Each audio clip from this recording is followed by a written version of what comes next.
losing time, I'm fading fast. Dari lintasan panas Valencia, sebuah cerita mengejutkan muncul, dan kali ini datang dari sosok yang sudah dikenal sebagai Raja Pengereman di dunia Superbike, Toprak Razgatlioglu. Debutnya mengendarai Yamaha M1 V4 baru bukan hanya memancing perhatian publik, tapi langsung membuat Gino Borsau, manajer tim Pramac Racing, angkat topi. Tidak banyak rookie MotoGP yang bisa bikin seorang bos tim rival terpana. Tapi Toprak, dia melakukannya hanya dalam hitungan jam. Valencia, seolah menjadi panggung pertama dari masa depan karir Toprak, menghadirkan atmosfer penuh tanda tanya. Bisakah sang juara dunia World SBK itu beradaptasi dengan mesin MotoGP? Apalagi Yamaha kini menggunakan konfigurasi V4, sesuatu yang bahkan para pembalap berpengalaman pun butuh waktu lama untuk memahami karakteristiknya. Tapi ternyata, Toprak bukan pembalap biasa. Begitu turun ke lintasan dan menyelesaikan beberapa lap pemanasan, mata semua orang mulai tertuju padanya. Bukan karena catatan waktunya, karena memang belum cepat, melainkan karena cara dia mengendalikan motor yang benar-benar menunjukkan insting luar biasa. Gino Borsau, yang menyaksikan dari pinggir lintasan, langsung memberikan komentar yang membuat banyak orang terdiam.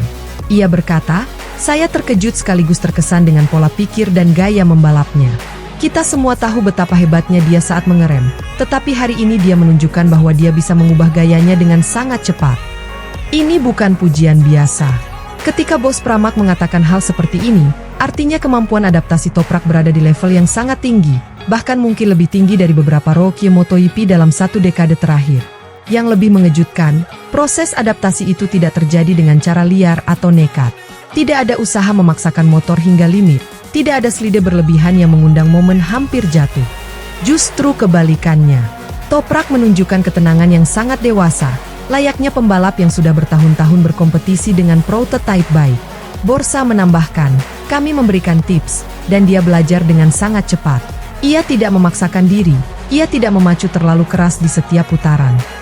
Kalimat itu menggambarkan satu hal, Toprak bukan hanya pembalap berbakat, tapi pembelajar yang sangat cepat.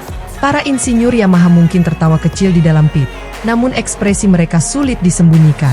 Mereka tahu, ketika seorang bos rival memuji pembalapmu, itu berarti ada sesuatu yang benar-benar spesial sedang berkembang. Dan kalau melihat gaya balap Toprak yang selama ini dikenal agresif, penuh kontrol saat hard braking, dan sangat fisikal dalam menikung, perubahan gaya yang ia tunjukkan di Valencia jelas bukan hal sepele. MotoGP bukan Superbike.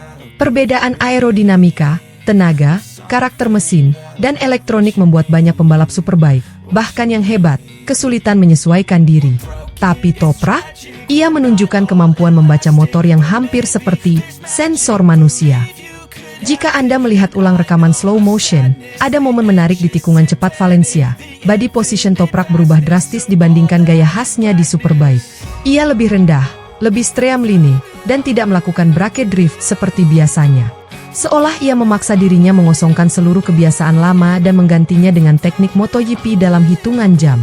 Ini bukan hanya adaptasi, ini transformasi.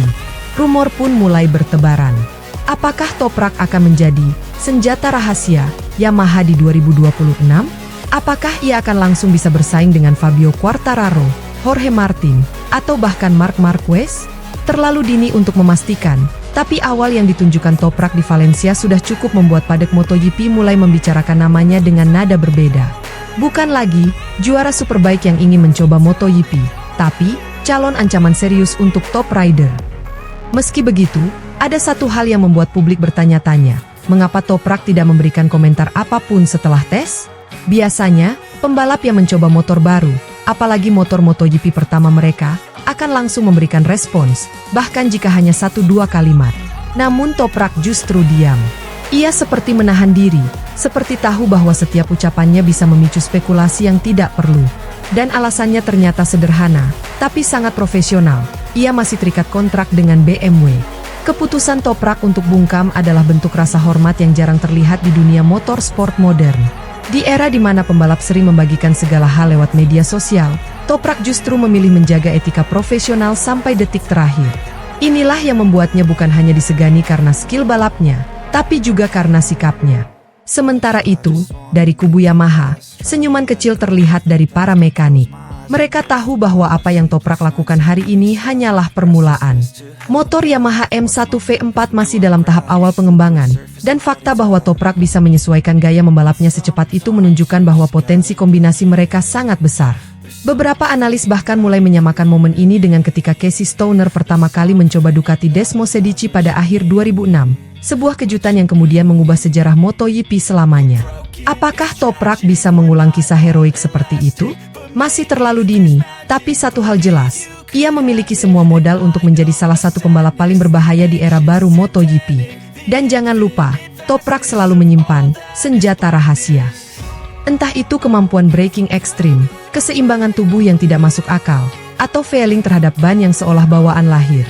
Jika semua itu bisa ia integrasikan dengan gaya MotoGP modern, maka 2026 bisa menjadi tahun di mana grid MotoGP berguncang keras oleh kedatangannya. Gino Borsa bukan orang yang mudah memberikan pujian. Ia pernah bekerja dengan banyak pembalap cepat, termasuk Jorge Martin yang kini dianggap sebagai salah satu talenta terbaik di dunia. Jika Borsa mengatakan bahwa ia terkesan dengan cara kerja Toprak, itu artinya sesuatu yang besar benar-benar sedang terjadi. Dan yang lebih menarik lagi, komentar ini datang dari bos tim rival. Bayangkan jika seorang manajer dari tim lain saja sudah terpukau, bagaimana respons Yamaha yang akan bekerja penuh waktu dengan dirinya nanti? Bisa jadi, Toprak sudah membuka pintu bagi hubungan yang lebih besar. Hubungan antara bakat superbike dan teknologi MotoGP yang akhirnya menemukan titik temu. Sisa padek pun mulai bergerak gelisah. Para analis, jurnalis, dan komentator mulai memprediksi arah perkembangan Toprak. Sebagian mengatakan dia butuh satu musim untuk benar-benar paham motor. Sebagian lagi yakin bahwa ia bisa langsung kompetitif sejak seri pertama. Tapi yang paling menarik adalah bagaimana para pembalap top lain menanggapi kehadirannya. Quartararo tetap kalem, tapi semua tahu ia sedang mengamati. Marquez, dengan gaya khasnya, hanya memberi senyum misterius. Jorge Martin, dia langsung menegaskan bahwa MotoGP butuh talenta seperti Toprak agar persaingan semakin panas. Namun dari semua pujian itu, satu hal yang paling penting adalah, Toprak sudah menunjukkan bahwa ia bukan hanya sekadar pendatang baru. Ia adalah pembalap yang datang ke MotoGP dengan niat besar dan kemampuan nyata. Bukan untuk belajar pelan-pelan, tapi untuk bersaing, untuk menang, untuk mengguncang papan atas.